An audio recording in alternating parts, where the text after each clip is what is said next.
Donc bonjour à tous. Dans cette intervention, on va parler de dérives, donc de pulvérisation. Donc le plan de la présentation est le suivant. On va d'abord revenir sur des éléments qui sont liés au contexte et d'autre part à des questions de définition, de qu'est-ce qu'on entend par dérive de pulvérisation. Ensuite, on va voir comment réduire à la dérive les différents moyens qui sont offerts et qui peuvent être mis en œuvre par les agriculteurs. Et enfin, on verra les récentes évolutions sur le sujet.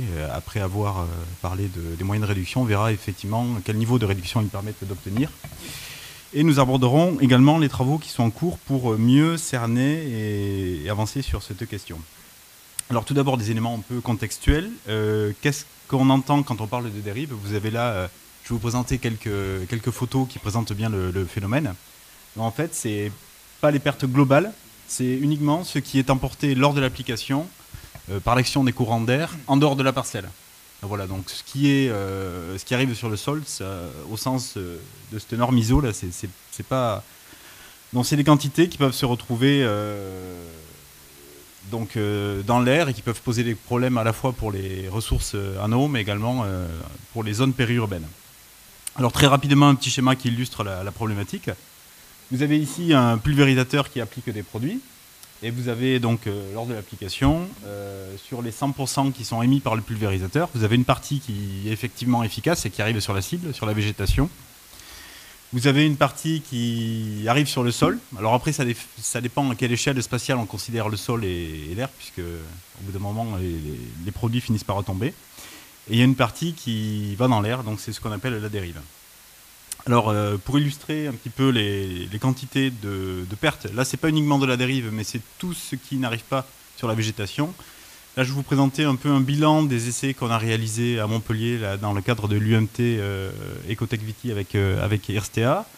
Donc, on a mesuré les quantités de produits déposés en pourcentage des quantités émises par le pulvérisateur. Donc, ça, c'est ce qui arrive sur la cible.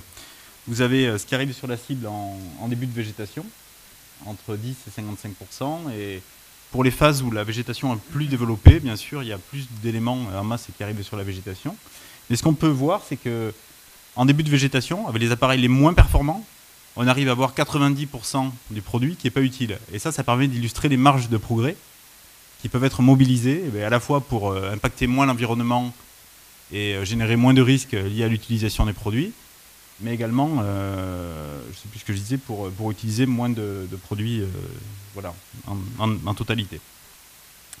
Donc il y a tout un ensemble de réglementations qui viennent s'ajouter et qui se complètent pour contraindre et réglementer la façon dont les agriculteurs vont utiliser les produits. Alors il y a des réglementations qui sont au niveau européen, il y en a qui sont au niveau national. Et notamment, il y avait, pour tout ce qui est réduction de la dérive, la première fois où ça a été réglementé en France, c'était par l'arrêté du 12 septembre 2006, qui a introduit les zones non traitées au voisinage des points d'eau. On voit que cette réglementation est en train de se renforcer. Et demain, il y aura sans doute, et c'était des choses qui étaient à l'étude par la DGL, des réglementations qui vont essayer de limiter les risques pour les riverains. Et donc, voilà, donc ça risque d'introduire des zones non traitées également au voisinage des habitations. Et donc ça, c'est quelque chose auquel la profession doit se préparer. Alors, pour illustrer ce problème des zones périurbaines, vous avez ici quelques photos qui illustrent le fait qu'il y a une forte préoccupation sur ce sujet-là, et c'est une forte demande sociétale et un défi auquel doit répondre la viticulture. Donc, il y a différentes photos. Donc on voit des parcelles à proximité des habitations. Également, là une photo qui fait sens, là, où on voit bien le problème avec une école et puis des végétations qui sont juste à côté. Ça c'est dans le Bordelais. Et puis voilà, ça c'est vrai que ces photos elles posent question. Il y a le devoir de pouvoir répondre aux interrogations que ça suscite. Alors à titre d'exemple, on voit quand même que les choses évoluent. Cette photo que vous voyez en bas à droite, là, c'était une photo que j'avais trouvée il y a 4 ou 5 ans, sur le site internet d'un vignoble qui disait ben voilà, moi mes outils de production, regardez mon pulvé.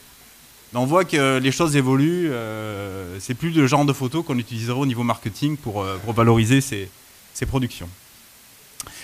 Donc alors, les facteurs intervenant sur la dérive. Alors on va d'abord, quelque chose à retenir sur ces 15 minutes qui sont très courtes pour vous présenter la problématique dans sa globalité, c'est que la réduction de la dérive en viticulture, c'est pas une impasse technique, on sait faire. Il n'y a pas de mystère, on sait réduire la dérive, on verra comment.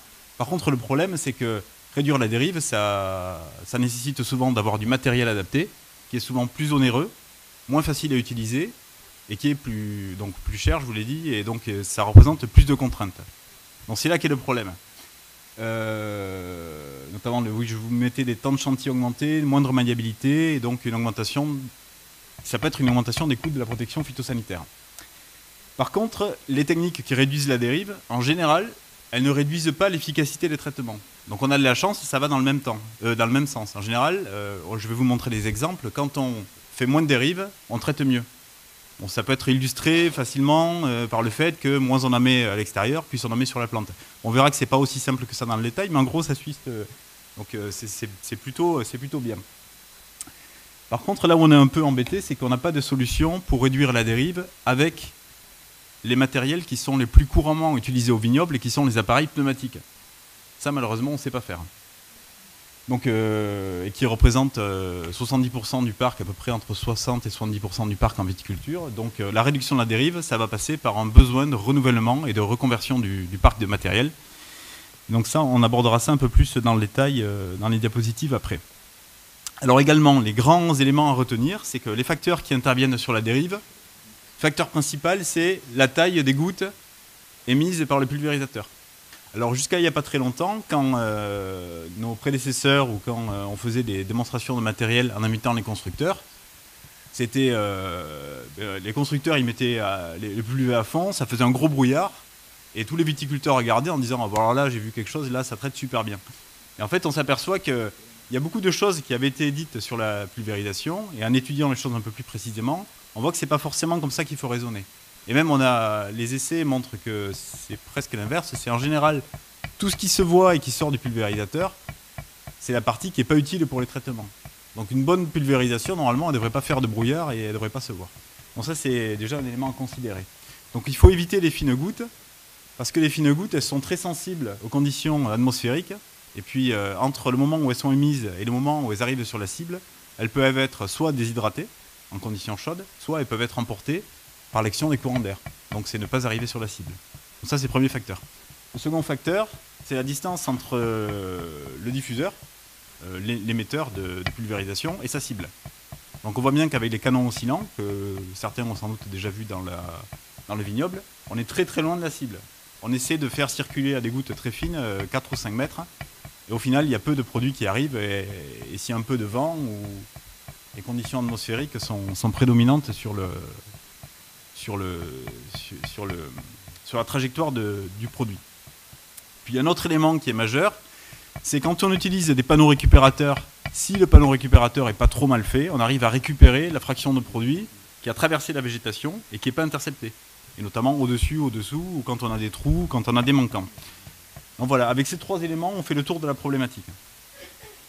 Donc pour illustrer, là vous avez une mode d'application à gauche, là, qui est le mode d'application traditionnel dans les vignobles septentrionaux, les vignobles Z3. Donc on voit que ça faisait beaucoup de gouttes. En général, c'était des pressions très fortes, 20 bars, des gouttelettes très très fines. Et donc on se disait, alors là c'est sûr ça traite bien, mais en fait quand on regarde ce qui arrive sur la végétale, on voit qu'il n'y a pas grand-chose.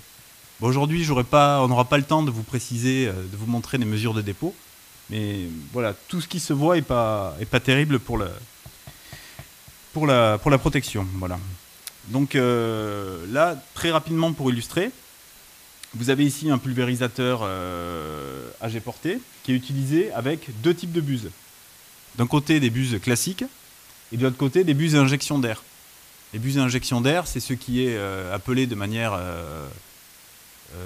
qui est couramment appelé buses anti-dérive. Vous allez voir pourquoi. Donc en général, ces buses classiques, elles font des gouttes très très fines, alors que les buses à injection d'air, elles font des gouttes moins fines. On ne va pas dire plus grosses parce que c'est péjoratif, quoi. Le but, c'est pas de faire des gouttes grosses, c'est de faire de l'arrosage, c'est de faire des gouttes moins fines que ce qui était fait traditionnellement. Voilà. Donc vous avez d'un côté le pulvérisateur qui est équipé de buses classiques à droite, classiques à gauche. Donc vous voyez ce brouillard, il y a toute une partie qui est très sensible aux conditions de vent, et à droite, c'est des buses d'injection d'air.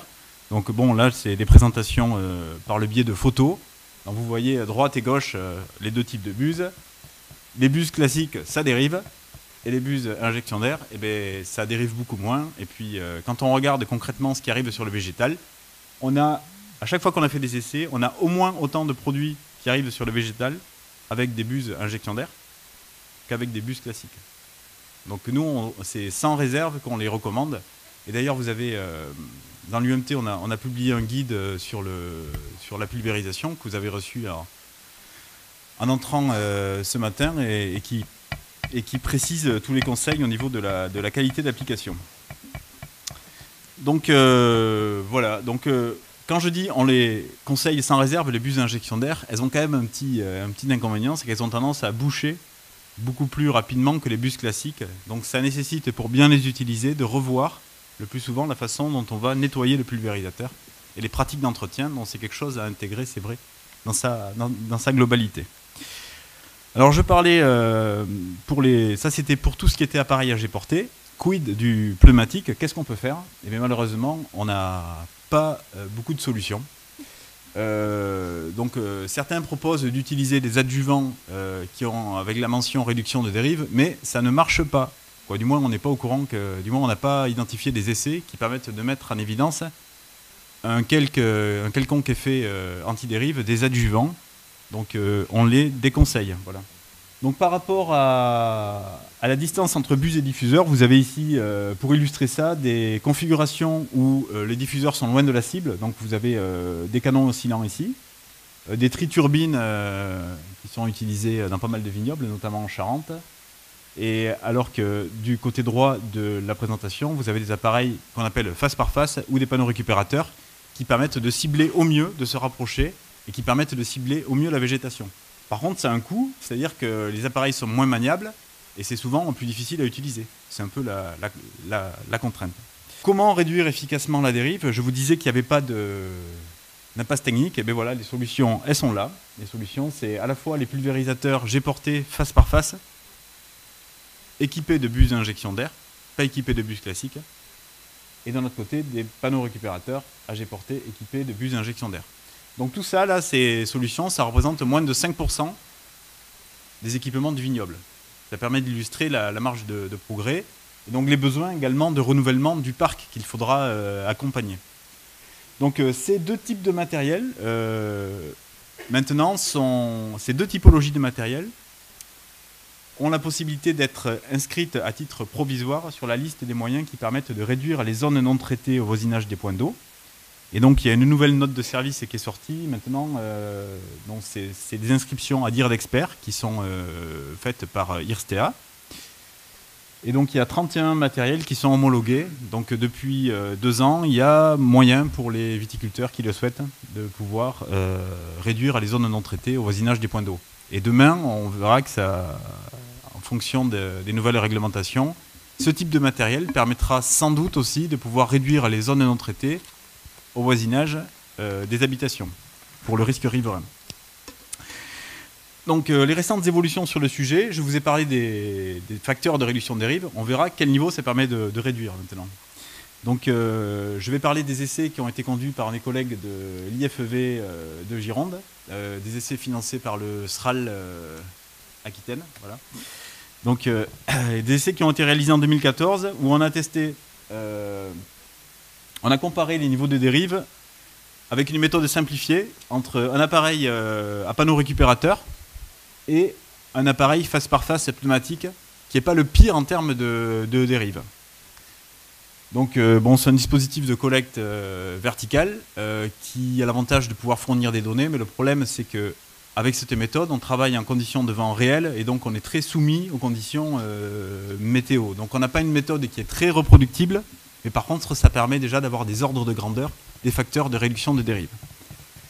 Donc pour illustrer très rapidement, sans rentrer dans le détail, le panneau récupérateur par rapport au face par face pneumatique, qui n'est pas le pire, il permet déjà de réduire la dérive d'un facteur supérieur à 20. Donc ça veut dire facteur supérieur à 95%, ce qui est pas mal et ce qui est largement supérieur au facteur demandé pour réduire les zones non traitées au voisinage des points d'eau, qui est un facteur de 3. Donc mon collègue a également testé, toujours du côté de Bordeaux, là, en 2015, des panneaux récupérateurs équipés de bus d'injection d'air, ici, le même appareil, comparé à une voûte pneumatique de main de canon, un appareil face par face pneumatique et un aéroconvecteur. Et là, pour vous illustrer les facteurs de réduction de dérive, bon, toujours pareil, je passe vite sur le protocole, avec des collecteurs de dérive qui sont placés sous le vent. Voilà. Et en fait, on a des facteurs de réduction entre l'aéroconvecteur, vous savez, c'est l'appareil qui est utilisé majoritairement en arboriculture, et les appareils intermédiaires, on a déjà des facteurs de réduction de... Bon voilà, la barre, elle permet d'illustrer les niveaux de réduction de dérive. Ici, c'est l'aéroconvecteur. Ici, c'est le face-par-face pneumatique, la voûte pneumatique, et ici, le panneau récupérateur.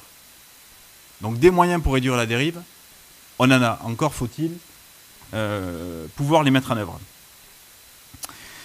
Dans les travaux en cours, là, pour finir cette présentation, dans le cadre des travaux qu'on réalise sur Montpellier, on a le projet de développer un mur de vent artificiel, en fait un mur de vent, qu'on mettra au voisinage aussi d'une vigne artificielle, et qui permettra de pouvoir mesurer toujours dans les mêmes conditions, donc de mesurer en conditions contrôlées, les risques de dérive. Donc vous voyez ici, là, on ne voit pas très bien, mais... Bon, donc ça c'est les ventilateurs, la vigne artificielle, et puis là c'est une étude qu'a réalisé le CSTB là, en aérolique pour mesurer les vecteurs de vitesse sous le vent.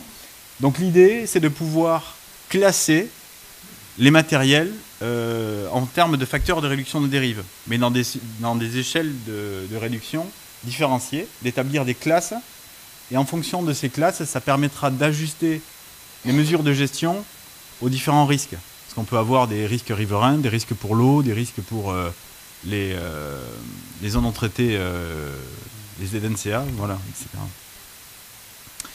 Donc le dispositif, voilà, c'est ce qui est en cours là. Ça va être des ventilateurs qui vont être montés à partir du printemps, voilà, sur IRSTEA, avec des mesures probatoires qui ont été réalisées le mois dernier. Et voilà, donc le projet est en cours. Et le développement méthodologique aura lieu dans le cours de l'année avec les tests des premiers matériels, une fois qu'on aura défini la méthodologie sur l'automne prochain. Voilà, donc en conclusion, des solutions pour réduire efficacement la dérive, elles existent. Hein. En plus, on a la chance, elles sont également efficaces au point de vue agronomique, c'est-à-dire au point de vue de l'efficacité de la pulvérisation. Par contre, elles sont plus coûteuses, donc ça c'est vraiment le souci. Donc il y a besoin d'accompagner ces nouveaux matériels, quoi, du moins en limitant les contraintes d'utilisation. Notamment, on est en train de voir comment on pourrait utiliser les panneaux récupérateurs, qui sont pas faciles à utiliser, de manière beaucoup plus rapide au vignoble, ne pas se limiter à 5 km/h, mais avancer en fonction des topographies à 7, 8, 9 km/h. Et ça se fait dans certains vignobles pour pouvoir limiter les temps de chantier et regagner de la réactivité. Et c'est ça le challenge, en fait, c'est d'essayer comme ça de limiter les contraintes. Et en amont, il y a, comme je vous l'ai indiqué, besoin de caractériser précisément les niveaux de dérive offertes par les différents types de matériel et les différentes aussi pratiques d'utilisation. Donc ça, c'est le projet Eol Drift avec le mur de vent qui permettra d'avoir ce test. Et à terme, ça permettra d'ajuster, comme je vous le disais, les mesures de gestion du risque à la situation rencontrée. Donc on peut imaginer que près des cours d'eau, on puisse se satisfaire d'utiliser tel type de matériel, alors que près des habitations, il faudra utiliser tel autre type de matériel.